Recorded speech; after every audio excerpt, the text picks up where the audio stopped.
ಹಳ್ಳಿಗಳ ಅಭಿವೃದ್ಧಿ ಮಾಡಬೇಕು ಅಂತ ಹೇಳಿ ಶಾಸಕರು ಹೇಳಿದ್ದಾರೆ, ಸಂಸದರು ಹೇಳಿದ್ದಾರೆ. ಅದು ಖಂಡಿತ 110 ಅಭಿವೃದ್ಧಿಗೆ ಸಂಪರ್ಕ ಮತ್ತು ಫಸ್ಟ್ ಕುಡಿಯೋ ನೀರು ಇವೆರಡಕ್ಕೆ ನಾನು ಆದ್ಯತೆಯನ್ನು ಕೊಡ್ತೀನಿ. ಸರ್, ಸರ್ಕಾರಿ ಕಚೇರಿಗಳಲ್ಲಿ ಈಗ ಯಾವುದೇ ಒಂದು ಕೆಲಸ ಮಾಡಿಸ್ಕೊಳ್ಬೇಕಾದ್ರೆ ಬರಬೇಕಾಗಿರೋ ದುಡ್ಡು ತಗೊಳ್ಬೇಕಾದ್ರೂ ಲಂಚ ಕೊಡುವಂತ ಪರಿಸ್ಥಿತಿ ಇದೆ. ಅದನ್ನೇ ಹೇಳಿದ್ರು, ಯಾವುದೋ ಒಂದು ಹೆಣ್ಮಗಳು ಹೇಳಿದ್ರು ಪೆನ್ಷನ್ಗೆ 4,000 ಕೇಳಿದ್ರು ಅಂತ ಹೇಳಿದ್ರು. ನಾವು ಎನ್ಕ್ವೈರಿ ಮಾಡಿಸ್ತಾ ಇದ್ದೀನಿ ಆ ಹೆಣ್ಮಗಳದು.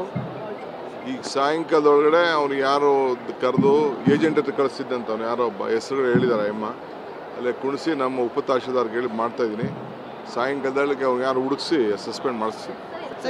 ಹಳ್ಳಿಗಳ ಅಭಿವೃದ್ಧಿ ಮಾಡಬೇಕು ಅಂತ ಹೇಳಿ ಶಾಸಕರು ಹೇಳಿದ್ದಾರೆ, ಸಂಸದರು ಹೇಳಿದ್ದಾರೆ. ಅದು ಖಂಡಿತ 110 ಅಭಿವೃದ್ಧಿಗೆ ಸಂಪರ್ಕ ಮತ್ತು ಫಸ್ಟ್ ಕುಡಿಯೋ ನೀರು ಇವೆರಡಕ್ಕೆ ನಾನು ಆದ್ಯತೆಯನ್ನು ಕೊಡ್ತೀನಿ. ಸರ್, ಸರ್ಕಾರಿ ಕಚೇರಿಗಳಲ್ಲಿ ಈಗ ಯಾವುದೇ ಒಂದು ಕೆಲಸ ಮಾಡಿಸ್ಕೊಳ್ಬೇಕಾದ್ರೆ ಬರಬೇಕಾಗಿರೋ ದುಡ್ಡು ತಗೊಳ್ಬೇಕಾದ್ರೂ ಲಂಚ ಕೊಡುವಂತ ಪರಿಸ್ಥಿತಿ ಇದೆ. ಅದನ್ನೇ ಹೇಳಿದ್ರು, ಯಾವುದೋ ಒಂದು ಹೆಣ್ಮಗಳು ಹೇಳಿದ್ರು ಪೆನ್ಷನ್ಗೆ 4,000 ಕೇಳಿದ್ರು ಅಂತ ಹೇಳಿದ್ರು. ನಾವು ಎನ್ಕ್ವೈರಿ ಮಾಡಿಸ್ತಾ ಇದ್ದೀನಿ ಆ ಹೆಣ್ಮಗಳದು.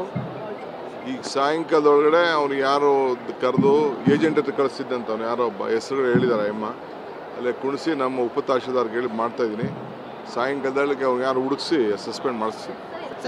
ಹಳ್ಳಿಗಳ ಅಭಿವೃದ್ಧಿ ಮಾಡಬೇಕು ಅಂತ ಹೇಳಿ ಶಾಸಕರು ಹೇಳಿದ್ದಾರೆ, ಸಂಸದರು ಹೇಳಿದ್ದಾರೆ. ಅದು ಖಂಡಿತ 110 ಅಭಿವೃದ್ಧಿಗೆ ಸಂಪರ್ಕ ಮತ್ತು ಫಸ್ಟ್ ಕುಡಿಯೋ ನೀರು ಇವೆರಡಕ್ಕೆ ನಾನು ಆದ್ಯತೆಯನ್ನು ಕೊಡ್ತೀನಿ. ಸರ್, ಸರ್ಕಾರಿ ಕಚೇರಿಗಳಲ್ಲಿ ಈಗ ಯಾವುದೇ ಒಂದು ಕೆಲಸ ಮಾಡಿಸ್ಕೊಳ್ಬೇಕಾದ್ರೆ ಬರಬೇಕಾಗಿರೋ ದುಡ್ಡು ತಗೊಳ್ಬೇಕಾದ್ರೂ ಲಂಚ ಕೊಡುವಂತ ಪರಿಸ್ಥಿತಿ ಇದೆ. ಅದನ್ನೇ ಹೇಳಿದ್ರು, ಯಾವುದೋ ಒಂದು ಹೆಣ್ಮಗಳು ಹೇಳಿದ್ರು ಪೆನ್ಷನ್ಗೆ 4,000 ಕೇಳಿದ್ರು ಅಂತ ಹೇಳಿದ್ರು. ನಾವು ಎನ್ಕ್ವೈರಿ ಮಾಡಿಸ್ತಾ ಇದ್ದೀನಿ ಆ ಹೆಣ್ಮಗಳದು. ಈಗ ಸಾಯಂಕಾಲದೊಳಗಡೆ ಅವ್ನು ಯಾರು ಕರೆದು ಏಜೆಂಟ್ ಹತ್ರ ಕಳಿಸಿದ್ದಂತ ಅವ್ನು ಯಾರೋ ಒಬ್ಬ ಹೆಸರು ಹೇಳಿದಾರೆ ಅಮ್ಮ, ಅಲ್ಲೇ ಕುಣಿಸಿ ನಮ್ಮ ಉಪತಹಶೀಲ್ದಾರ್ಗೆ ಹೇಳಿ ಮಾಡ್ತಾ ಇದ್ದೀನಿ. ಸಾಯಂಕಾಲದೊಳಗೆ ಅವ್ನು ಯಾರು ಹುಡುಕಿಸಿ ಸಸ್ಪೆಂಡ್ ಮಾಡಿಸ್ತೀನಿ.